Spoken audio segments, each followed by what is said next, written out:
वचन, अमर वचन, जीवित वचन, दिव्य वचन, सत्य वचन, अमर वचन, जीवित वचन।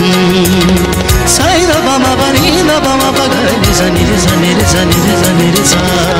दिव्य वचन, सत्य वचन, अमर वचन, जीवित वचन, दिव्य वचन, दिव्य वचन।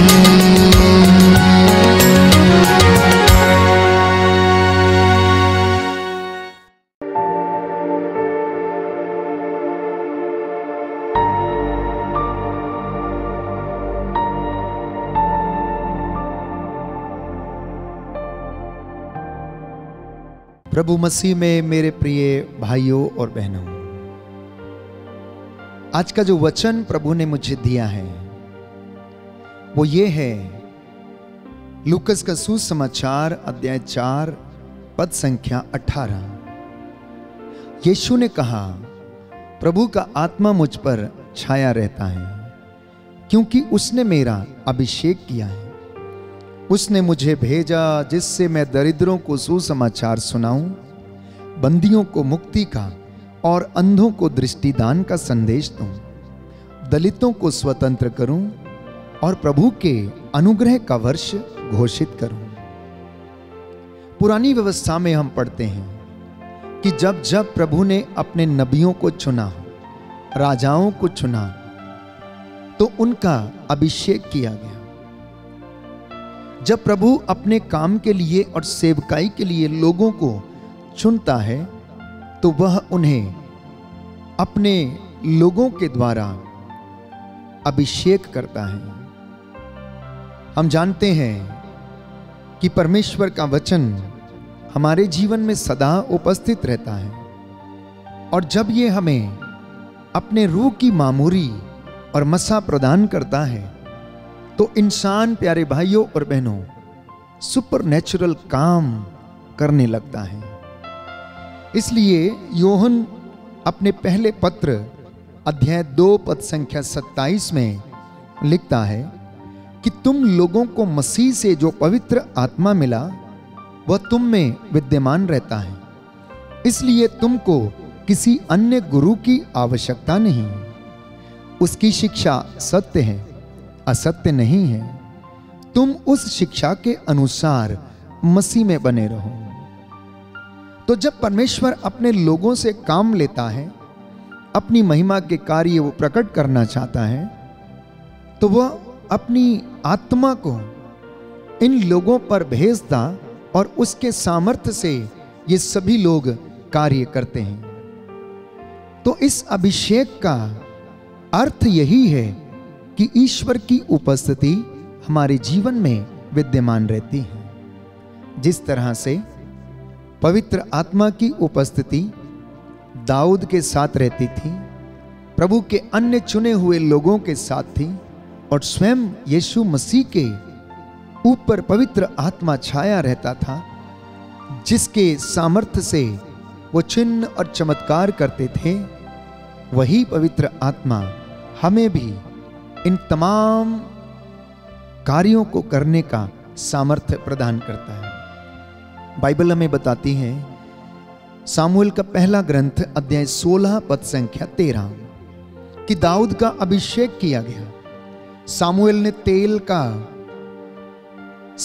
ने एक सींग में तेल लिया और उसे अपने हाथ में लिया, उसके भाइयों के सामने उसका अभिषेक किया, और ईश्वर का आत्मा दाऊद पर उतरा और उस पर छा गया।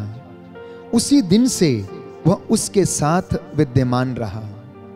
मैं पुनः एक बार दोहराना चाहूंगा, सामुएल का पहला ग्रंथ अध्याय 16 पद संख्या 13, हम वचन में पढ़ते हैं कि दाऊद का अभिषेक किया गया।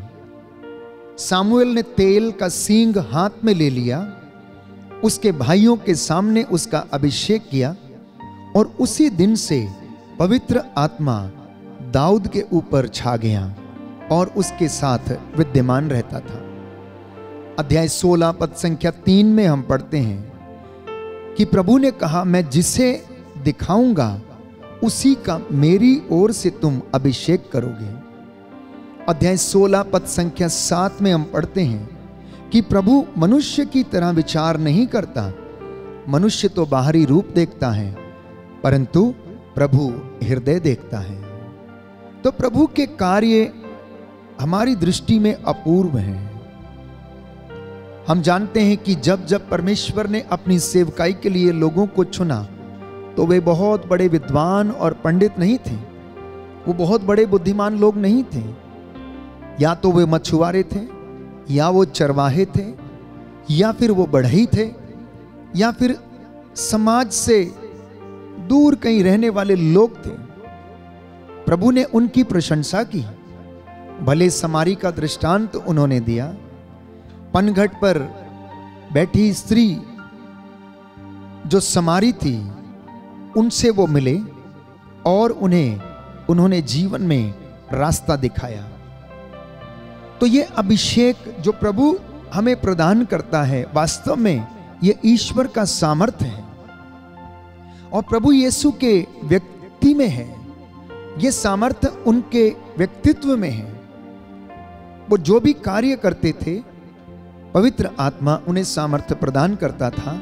वो मुर्दों को जिलाते थे, कोढ़ियों को चंगा करते थे, अंधों को आंखें देते, दरिद्रों को सुसमाचार सुनाते और तमाम लोगों को, प्यारे भाइयों और बहनों, प्रायश्चित करने के लिए उन्हें आग्रह करते थे।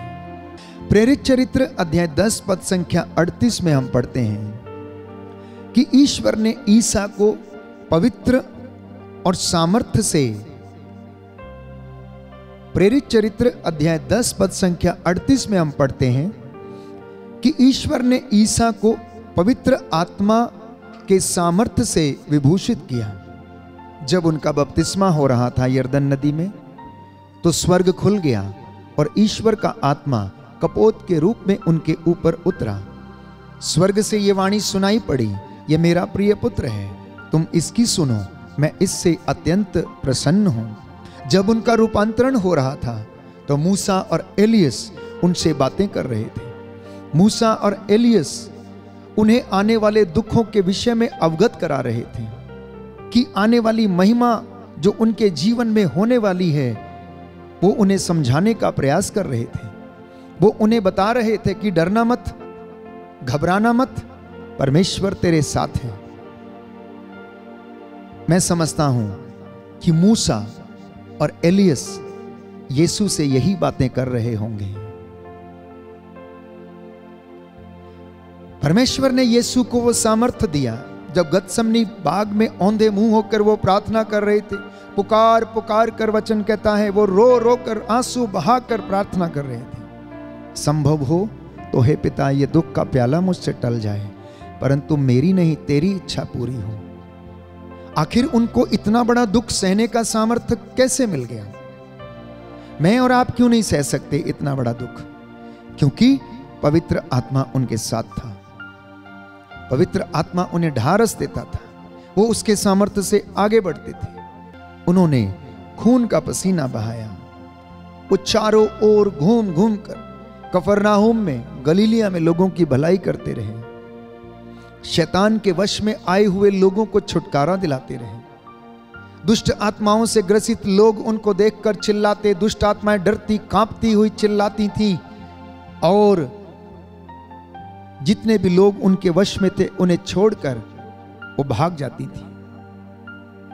इस अभिषेक के द्वारा जो प्रभु हमें प्रदान करता है, जो अनॉइंटिंग हमें वो देता है, जो सामर्थ्य वो हमें देता है, इसके द्वारा प्रियजनों असाध्य रोग, लाइलाज बीमारियां, हर प्रकार की गरीबी, निराशा, धोखा, एडिक्शन, शोषण, भय जैसी दुष्ट आत्माएं, बुरी आदतें तुरंत जलकर राख हो जाती हैं। क्योंकि रूह की आग जब हमारे ऊपर उतरती है तो वो हमें शुद्ध करती है, पवित्र करती है। जितने लोग इस बात को अनुभव करते हैं वो अपने जीवन में आशीष का अनुभव करते हैं। तो जब रूह की मामूरी आती है, जब रूह का मसा हमारे जीवन पर छाता है, तो शैतान के कार्यों को पूर्णतया वो दमन कर देता है, क्योंकि शैतानी ताकत परमेश्वर के वचन के सामने,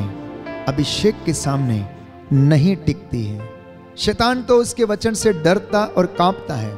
अगर शैतान किसी चीज से डरता है तो सिर्फ और सिर्फ इस बात से कि परमेश्वर का वचन से वो डरता है, उपवास से वो डरता है। क्योंकि उपवास, प्यारे भाइयों और बहनों, हमारे शरीर को क्या करता? तगड़ा बनाता है। हमारा शरीर तपता है और आत्मा स्ट्रांग होती है।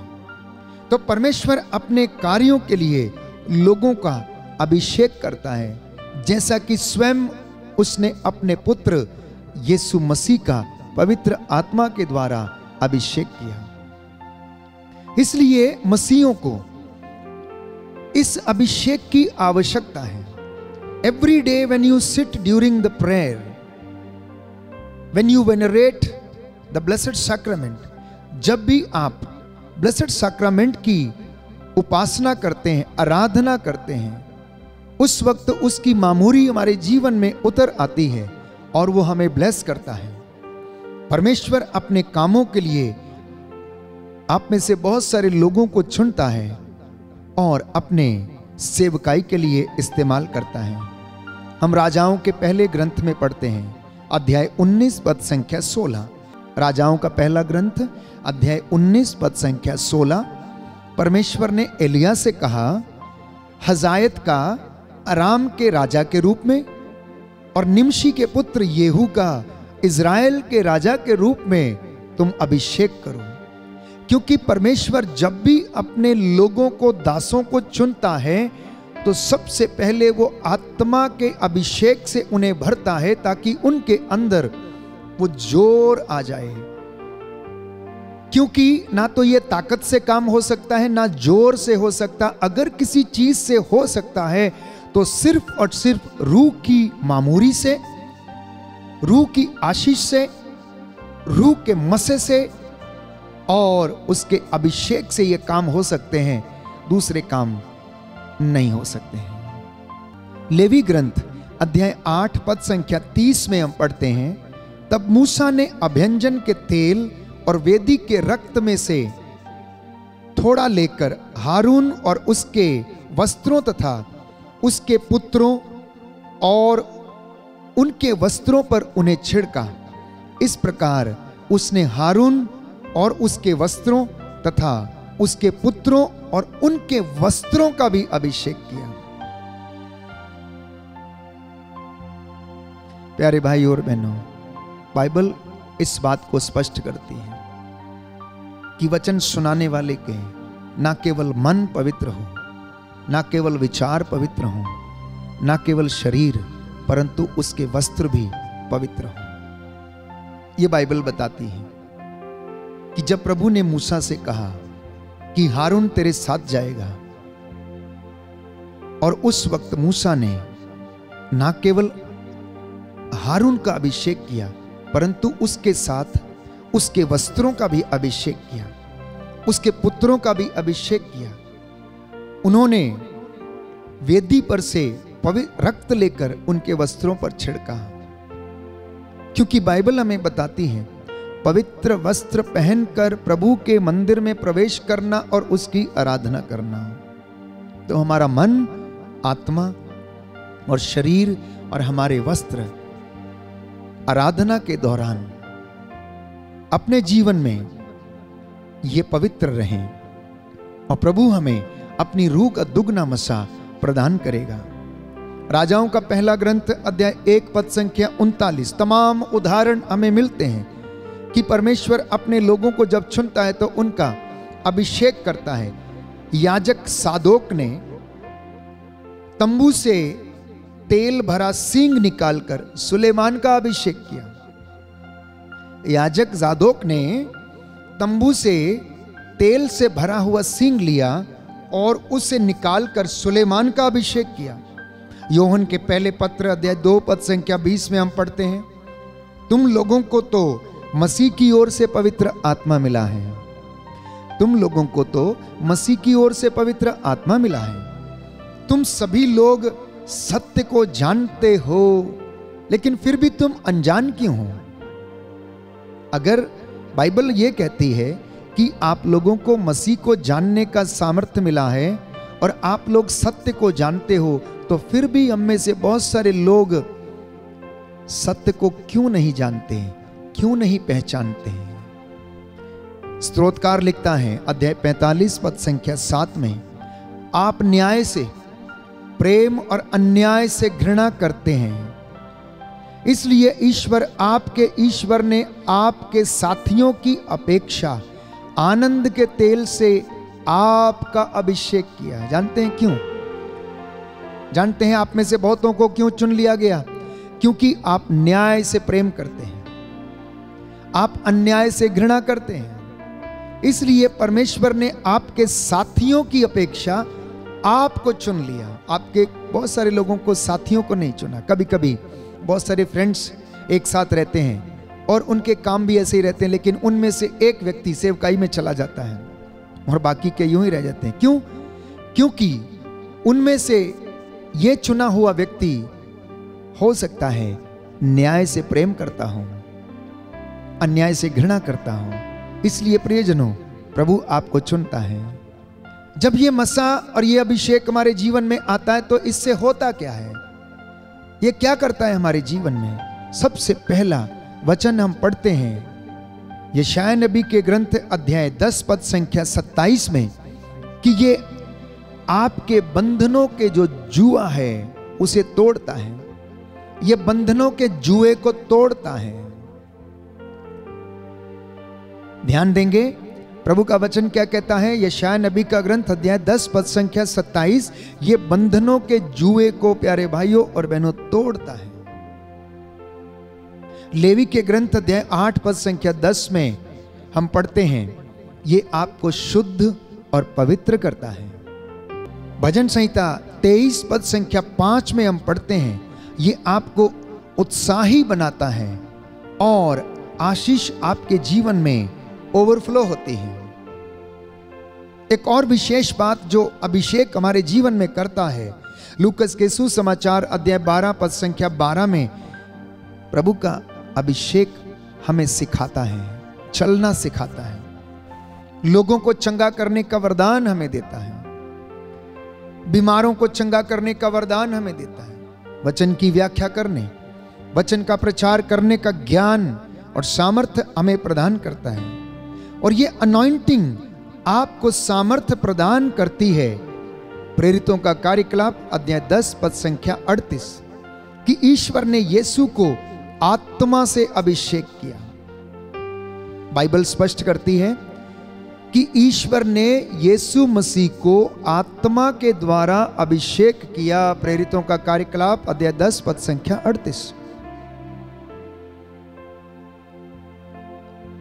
आप सभी लोगों को परमेश्वर ने किसी न किसी रूप से अभिषेक किया है, आपको आशीष प्रदान की है। लेकिन बहुत सारे लोगों के जीवन में ये अभिषेक काम नहीं करता है। क्यों नहीं करता? क्योंकि हम इसका सामर्थ्य नहीं जानते हैं। हमारे जीवन में वो अनॉइंटिंग एक्टिवेट नहीं है। जब तक कोई चीज एक्टिवेट नहीं है तो वो काम नहीं कर सकती है।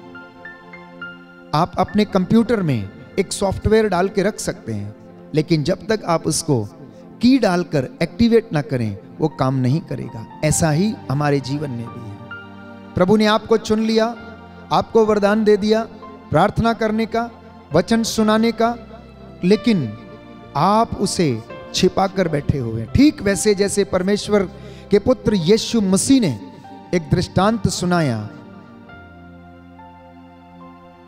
कि एक महाजन अपने 3 नौकरों को, जब वो विदेश जाने वाला था, उनको बुलाकर एक को 5 अशर्फियां और दूसरे को 3 और तीसरे को 1 अशर्फी देकर चला गया।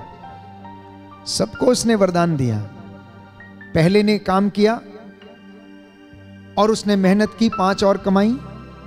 दूसरे को 3 मिली थी, उसने मेहनत की और 3 कमाई। लेकिन तीसरा उस आशीष को, उस अशरफी को मिट्टी में दबाकर बैठा रहा। उसने उसे एक्टिवेट नहीं किया, मेहनत नहीं की, उसके लिए काम नहीं किया और अनेक बहाने बनाने लगा।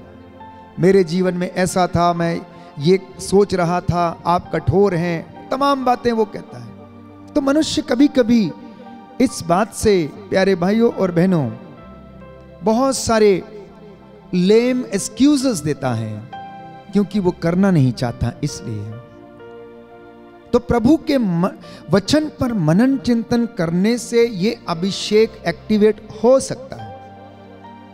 अपने विश्वास की अभिव्यक्ति को प्रकट करने से, अपने विश्वास की अभिव्यक्ति के द्वारा आप इस अभिषेक को एक्टिवेट कर सकते हैं। विश्वास में आप चलते रहें तो आपके जीवन में ये अभिषेक बना रहेगा और ये सक्रिय रहेगा। आप अपने जीवन में सेवा के काम को करते रहें तो ये मसा आपके जीवन में काम करता रहेगा। आप प्रायश्चित करते रहें, प्रभु के वचन के अनुसार जीने का प्रयास करते रहें तो ये अभिषेक आपके जीवन में सक्रिय रहेगा। रोजमर्रा की जिंदगी में प्रभु के संस्कारों को ग्रहण करके आप इस अभिषेक को आप अपने जीवन में सक्रिय बना सकते हैं। नित्य प्रतिदिन दया और पुण्य के काम करके आप अपनी इस अनॉइंटिंग को सक्रिय बनाए रख सकते हैं। अगर हम बुराई में जीवन जीने लगते हैं तो स्वाभाविक है कि ये अनॉइंटिंग चली जाती है। प्रियजनों, ये अभिषेक कमाने के लिए पूरी उम्र गुजर जाती है, लेकिन अनॉइंटिंग जाने के लिए 1 सेकंड काफी है। दाऊद के जीवन में भी ऐसा ही हुआ। प्रभु ने जिन जिन लोगों को मसा प्रदान किया था उनके जीवन में ऐसा ही हुआ। शमशून के विषय में हम जानते हैं कि शमशून को परमेश्वर ने सामर्थ्य से परिपूर्ण किया था, उसकी ताकत उसके बालों में थी, लेकिन वो दलीला के बातों में, प्रलोभन में पड़ गया। 2 बार वो बचने का प्रयास करता, लेकिन तीसरी बार प्रलोभन में गिर ही जाता है और उसकी गोद में सो जाता है, और वहीं से उसका जो अभिषेक था, उसको जो प्रभु ने ताकत का वरदान दिया था, गायब हो जाता है। दाऊद के जीवन में भी ऐसा ही होता है। उस दाऊद के ऊपर जिसके ऊपर आत्मा छाया रहता था, एक गलती की वजह से वो इस अभिषेक को खो देता है और उसके बाद लगातार घुटने टेक कर रोता, गिड़गिड़ाता, प्रायश्चित करता जाता है। हमारे जीवन में भी ऐसा ही होता है। हम में से बहुत सारे लोग उपवास रखते हैं, लेकिन शाम को हो सकता है कुछ गलत शब्द मुंह से निकल जाएं तो हमारा पूरा उपवास खराब हो जाता है। हो सकता है आज पूरा दिन आपने लंगर लगाया, सेवा करके आए, और शाम को आकर आपने पड़ोसी को अबा तबा किया, गाली दे दी। आपके लंगर का, आपके पुण्य का कोई फायदा नहीं, क्योंकि अगर कोई व्यक्ति सेवा, पुण्य, तपस्या और ऐसे कामों को करता है तो इन कामों के साथ साथ उसे अपनी जुबान पर भी नियंत्रण रखने की आवश्यकता है, क्योंकि ये हमारा मसा छीन सकती है। हमारे अपशब्द, हमारा गलत व्यवहार हमारे जीवन से मसा छीन सकता है। कुरिन्थियों के नाम संत पौलुस का पत्र अध्याय 1 पद संख्या 21 और 22, ईश्वर के द्वारा दी गई आशीष और गिफ्ट का आप इस्तेमाल करें। यदि आप इस्तेमाल नहीं करेंगे तो वो किसी काम की नहीं रहेगी। Remember that you have been anointed. हर मसीह को यह याद रखना है कि आपका अभिषेक किया गया है। बपतिस्मा संस्कार के द्वारा आपको पवित्र आत्मा का सामर्थ्य, दृढ़ीकरण संस्कार के द्वारा आपको पवित्र आत्मा की मोहर प्रदान की गई है और आप नए व्यक्ति हैं। ईश्वर के पुत्र पुत्रियां कहलाने का आपको अधिकार मिला है। अगर हम भूल जाते हैं तो ये अभिषेक चला जाता है। कभी अपने आप को शीशे के सामने खड़े करना और देखना और कहना अपना नाम लेकर कहना, या यूं कहना कि मैं मसीह के द्वारा चुना हुआ व्यक्ति हूं, मैं मसीह के द्वारा अभिषिक्त किया गया व्यक्ति हूं। मसीह ने मुझे अपने काम के लिए चुना है, मसीह ने मुझसे प्रेम किया है, मसीह ने मेरे लिए रक्त बहाया है, मसीह ने मेरे लिए कोड़े खाए हैं, यीशु ने मेरे लिए दाम चुकाया है, यीशु ने मेरी सेवा की है और मुझे सेवा करना सिखाया है। एक बार नहीं, जितनी बार आप शीशे के सामने खड़े होकर अपने आप को याद दिलाएंगे तो ये अनॉइंटिंग आपके जीवन में सक्रिय रहेगी, ये एक्टिव रहेगी और आपको प्रलोभन में गिरने ना देगी। जब आप अपने आप को याद दिलाएंगे कि प्रभु ये कहता है, यदि तुम मुझे प्यार करते हो तो मेरी शिक्षा पर भी चलोगे।